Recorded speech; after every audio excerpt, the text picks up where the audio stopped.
Hey everybody, how's everybody doing? Welcome back to the channel. Now, let's get straight to the point. Let's get straight to the point. Why is there so much hate about Nikon? I fail to understand this. And again, this is coming in from somebody who has not been a Nikon shooter for all his life. I have used all different cameras, but yet I notice one thing, that there is a tendency on YouTube to hate Nikon. Why? I am really missing the point. And the reason I bring this up is because I have been seeing this from the Z6 days. When the Z6 came in, people started complaining about a single card, and their autofocus mechanism. Now, autofocus was an issue, I agree, but data redundancy or a single card was not a big deal at that point of time, because you could all, none of the CF Express cards or XQD cards failed on me. Then their autofocus was an issue. I understand that, and yet it was not the worst autofocus. Then it was the Z6 II, which again didn't prove that it was good. But again, with different versions of cameras coming into the market, I I I would have really not brought up this video in front of you, but would it would not be right if I didn't tell this point to you guys, that there is a lot of hate for Nikon. Why? Is it not? Is Sony that good? No, not at all. Is Canon that good? Maybe with its lenses, but really not that good. Is Fujifilm good? No, not at all. I had a Fujifilm X-T20 and X-T3 with me, and I didn't like any one of them except the colors. Of Fujifilm, I thought, wasn't a great camera for all genres. So again, I don't get the point. Is why is there so much hate about the Nikon? Now, the reason I bring this up is in the context of this camera called the Zf, right? I noticed that none of the YouTubers have come forward. None of the good YouTubers. I'm not counting myself in that. I'm just a basic YouTuber, but that would like to bring it up in front of everybody that, hey, this is one of the best cameras that I have owned so far. But the point over here is, none of the big YouTubers, and I don't want to name names, but you know who I'm talking about, the husband and wife, the guy with the big hair, and many YouTubers who are really good at explaining how the cameras are coming forward and doing a walkthrough with this camera. I saw Ike did that today, so thank you very much for that. I've been following Ike for a long time. He's from Seattle. I lived in Seattle for a long part of my career. but but why? Why would the husband and wife not come and speak about such a brilliant piece of engineering? Now, if you compare it to Sony, I've been a Sony user. I kept one of my favorite cameras for Sony, the A7C, right? This was a fantastic camera. I loved it. But if you look at the YouTubers when it came out, they would go gaga on this Sony device. If the Sony created a new A7C-R or a A7C2 with one new button over here, if they did it, they would go gaga on that button, because that would change their entire workflow, and their lives would improve with some reason by using that button. But I'm sorry, I'm kind of flipping up a little bit, but I'm going to come back to roll. But I want to bring it in front of you that there is something going against Nikon. I don't know what it is, but I will be honest in my reviews. I have used this camera, and I'm very clearly saying that Sony cameras are awesome. The Sony A7C is a marvel of engineering. It can be used in multiple genres of photography: sports, action, um, landscapes, or portraits. You can do that, but this camera has just one single card slot. Still, the YouTubers never told you that, right? As much as they did it for Nikon Z6 or Z7. So I don't know, but I feel, in my opinion, my humble opinion, however much I've used this camera, this has been the best camera that I've used so far. It, I feel consumed, I feel satisfied using this camera for almost all genres so far. I took it out today for some portraits. So I did portraits day before yesterday. I did some portraits today. I did some video work today. I did some landscape work today. I went to a waterfall that's like a couple of hours away from my house, and I've used this camera in those rugged conditions, and I am beyond impressed. But you also noticed on this camera, if I'm not sure if you noticed this or not, but that I'm running a Sony lens on this Nikon camera, a Sony Zf 35mm f2.8 lens using the TechArt adapter, and it functions fantastic. I'm going to share those pictures with you, and that is what I'm talking about. The Nikon ecosystem has evolved from the old AI lens which I used yesterday and day before yesterday, and I showed some pictures to you, to its own Z lenses, its own F mount lenses, um, Sony lenses, and they feel so much at home using this ecosystem. This this ecosystem that I'm holding in my hand right now, the Nikon Zf, along with the Zeiss 35mm f2.8 lens, is less than a kilogram. It is one of the best walk-around setups that you can imagine, and the autofocus works perfectly. So if I have to recommend a walk-around lens for you guys, you may choose the Nikon 28mm, but you'll still miss the 35mm lenses. So if you have to choose between the 28mm, the 24mm, the 20mm, and the 35mm, go with the 20mm and the 35mm. Now, the Nikon 35mm f1.8 lens is this long. I don't know if it's a walk-around lens for street photography. But the Sony lens, which is just 120 grams. Think about it, how light this is. 120 grams. And this one is 710 grams with the battery. So a total of 830 grams, less than a kg. It's a perfect walk-around combination. And the images that come out of it are stunning. I'm going to share those images with you with this video. Enjoy them. But again, coming back to the point, what's wrong with this ecosystem? There's nothing wrong. Imaging is good, autofocus is amazing, stunning, better than the Sony these days, and better than the Canon. Definitely better than the Sony. Autofocus is better than Sony. Now, what also flips me a little bit is that now they've started talking about ISO on this camera. Are you kidding me?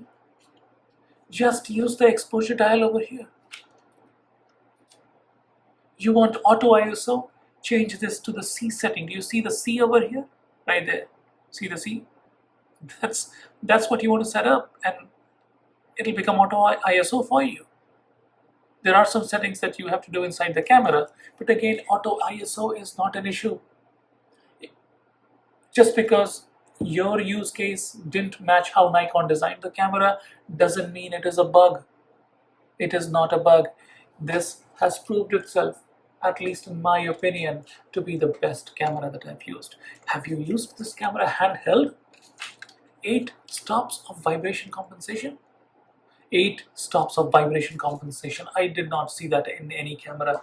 Definitely this one didn't. So again, guys, let's come back to the point. Let's start talking about the feature sets. Let's start talking about how functional, how good this camera is. If you haven't tried that, Fujifilm owners, right? I'm talking to those Fujifilm owners who always craved for a full frame camera. I have used the X-T20 and I loved the colors out of Fujifilm. Fujifilm is good for many genres, but not all. Sports, action, bird, you can't do that with Fujifilm autofocus. You can't do that. You can do that with this camera. You can. Sports, action, bird, fast action, um, aeroplanes, portraits. Um, talk about low light photography. You can't do that with Fujifilm. You can't do that with Canon as well. You can do that with Sony, but this one ups the game. You won't believe this camera was finding me in this light. This camera found my eyes in this light with this adapted lens. Look, that's the light I'm talking about. You see how dark this is? Yet it found my eye with a Sony lens adapted with a third-party adapter. That's how good the sensor is. So again, I don't want to rave about this camera, but again, the reason I have to do this is because the big YouTubers, like the husband and wife combination, the guy who has a big hair, uh, I'm not sure if Matt Granger did a complete review on this one, but that guy speaks about Nikon, so yeah, good. But but if it was a Sony camera, all of these people would be going gaga over that. Let's look back into the actual conversation of what I think how good this walk around camera is. Okay, we'll spend a couple of minutes on that, and then we'll talk about portrait photography. We'll talk about fast action. I used my 200 to 500, the old f mount lens, the heavy one, along with this camera. So I had a very difficult time using that lens on my Z9, but on this camera it feels much comfortable. I'm good with it. So let's talk about a proper street photography camera. Now, when you go out in the street, you don't want to be you want to be inconspicuous, however that word is. You kind of want to merge into the traffic, merge into the group of commuters that you're walking with. Now, the colors that this camera has, at least the one that I have, is bright orange, and it looks really good to me. By the way, somebody said it looks like Halloween. It looks like Halloween is all around when you look at this camera, which is a funny comment. But yeah, I see what you're saying. I still love this camera. I still love this color. Now the point is, as you get into the traffic, or as you merge with the pedestrians and have this colored camera, people look at it, and I've been asked many times now as to what camera is that. Is that a film camera? Are you using film cameras these days? So I said, no, this is actually the look and feel of a retro camera, a film camera with the guts of a modern photographic engine like the Z9 in it. But the point over here is this becomes a really good walk around camera with this lens. Guys, this is only 120 grams. With the adapter, it might become 130 or 140 grams. I don't know how much it is, but let's say max 140 grams. But the net, you see how easy it is to hold the camera, but the net weight of this camera makes it a very efficient street photography camera. It has a black and white feature as well. I use it very often. I am actually in love with that black and white feature, and you can use that too. So yeah, that again on the street makes it like you are capturing history. Makes you capture nostalgic photos. So again, so now let's come back to the third feature, the internal image stabilization. The first one that I spoke about was the form factor of this camera. The second one is the internal image stabilization. It has 8 stops of image stabilization. So again, if you're taking a picture in low light, let's say you're doing it for 1/6 of a second, you should be able to take good pictures and then still be able to manage a good image at a low ISO. So that again is a feature that I really liked when I was walking around with this camera, holding it in my hands like this. See this feature, which you can see yourself. So as I was walking around, see how it catches my eye? Can you see that? It's actually catching my eye even when it is, let's say I'm putting it on video. Oh, yeah. Yep. Okay, so you see, in video, it has its video eye autofocus capturing me throughout. Now, the image stabilization is amazing. If you walk for say 5 minutes or say 3 4 minutes, holding this camera like this, maybe sometimes bringing it down, maybe sometimes keeping it somewhere else. Um, the the image stabilization is so good that the pictures that it renders doesn't show how jittery that image is. I had that issue with my ZFC, which does not have an image stabilization. That's the second part. The third amazing thing about this camera is how good it is in low light. I'm going to show that to you right now. 1 second. So, if you see how this camera, you see this? This is how dark it is. And I'm not sure if you can see it or not, but let's take a look. Let me record this.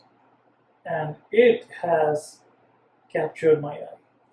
It is running eye autofocus right now. Not sure if you guys can see it, but eye autofocus is working. Even if I come this way, where it has a bright background, it still focuses on my eye. And I'm surprised how Nikon did this, but it still focuses on my eye. Wow. So again, I don't think Fujifilm does that. So sorry about that, guys. The colors of Fuji were really good. I loved the colors out of it, but the colors in Nikon are good as well. That's the third thing. The fourth thing is the actual feel of this camera. You see these keys and the sound that comes out as you change this. This is the whole reason why I bought this camera, because it makes you feel like you are in the 1980s using your dad's camera. So again, that was the other thing. The other thing that I like about Nikon Z cameras is the viewfinder. The viewfinder has a very natural look to it. It doesn't hurt your eyes. Now that's a very natural look. If I go to a Sony viewfinder, for example this one, I feel like I'm looking at a TV screen. This viewfinder is very small. I hated the viewfinder on this camera, but if I looked at the viewfinder on this camera, I feel like I'm watching a television screen. It was bright, it hurt my eyes, and I didn't like that. But the natural feel for the viewfinder coming out of a Nikon Z system is stunning, stunning, stunning. That's about it that I wanted to talk to you about today. What I did was I took it out, and I took all pictures. All the pictures that you'll see today has come out of this Sony lens. It's actually a Carl Zeiss Sonar 2.8 35 mm lens. This was a second-hand lens that I bought when I had my Sony system. I liked this lens because it was too light, so I didn't sell it. I sold my other lenses. I kept my this camera, which I think I might let it go now. I'm very satisfied with the ZF. So might let go of my camera. So if anyone of you are interested, hit me up. We can arrange a price and I can ship it over to you. I'm going to keep my lens like this lens because this is a very light, very functional lens. Amazing pictures out of it. Now, one last point. Somebody asked me this question. What lenses should I usually carry? I don't know. I am not a really good photographer. I mean, I'm not a really good YouTuber.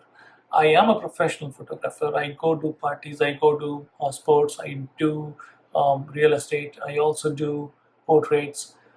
So, if I had to give advice for you to keep only 5 lenses, may not be in your bag, but maybe in your cupboard, or your book, or your closet, Those 5 lenses would be a 20mm f1.8, whichever version you go with. I go with the Sigma 20mm f1.8, I believe, and 85mm f1.4, a 50mm f1.2, 70 to 200, and a 35mm for street photography. But the 35mm has to be small, like this, for street photography. You can't do street photography with a 20mm. You can do landscapes, you can do skyscapes, you can do stars with a 20mm, and Sigma is one of the best. I like that, I keep it. Portrait, you can do it using a 70 to 200, or you can do it with a 85 f1.4. I use the Sigma 85 1.4, fantastic lens. 70 to 200 is a very functional lens that I use almost all the time, especially for parties. 50mm f1.2. Now, that's a question. That's a good question. I have quite a few 50mm. The one that I like the most is the Voigtlander 50mm f1.2. It is a manual focus lens, but I use an adapter that converts that manual focus into an autofocus lens on this Z system. So do that. With that autofocus, the Voigtlander 50mm f1.2 Nocton turns into a fantastic, amazing imaging lens. I used to love the Nikon 50mm S lens, f1.8 S lens, but I'm not going to use it anymore. I might use it for night photography, night portraits, but for portraits that are in good light, that are in the day, I will stick with the 50mm f1.2 Voigtlander or the 85mm f1.4 from Sigma, or maybe the 70 to 200. But these 3 lenses, primarily the 50mm, because the kind of images that are coming out of that Voigtlander are stunning. I couldn't believe how that look between a Leica based lens, a Leica a mount based lens, and a Nikon lens could be that different. And it is, guys. So if you get a chance, take a look at that lens. I already showed you pictures in one of my videos earlier. If you want me to show you the Voigtlander, if you want me to test any other lenses that I spoke about, let me know. I can test it. But in the meantime, keep loving Nikon. If you have a Nikon camera, go out and speak about it on YouTube. I hope you liked my videos. I hope you liked me promoting the good things that camera companies are doing for us, that Nikon is doing for us. I don't think there is a holistic camera today in the market that compares to Nikon, Nikon Zf at the price range that it sells. I don't think so. The looks, the form, feel factor, the functionality behind it, the output, the imaging, all of that, the simplicity of the files, the dynamic range, the color contrast, the micro contrast, all of that is stunning with Nikon cameras. So guys, nothing to hate, love them. With that being said, I'm going to say bye-bye to you, good night, and I'm going to share some images that I took today. Hopefully you enjoy it. Talk to you guys soon. Talk to you in the next video. In the next video, if you want me to show you something, tell me, or else I'm going to go to the park and try out another of my lenses. This time I'm thinking I'm going to try out the Nikon 50mm f1.2, not the old AI lens. I liked it. I had it. Why not try it? It's an AI lens. The color, the imaging is slightly different than what we have coming out of lenses today. With that being said, thank you very much. Bye-bye. See you in the next video.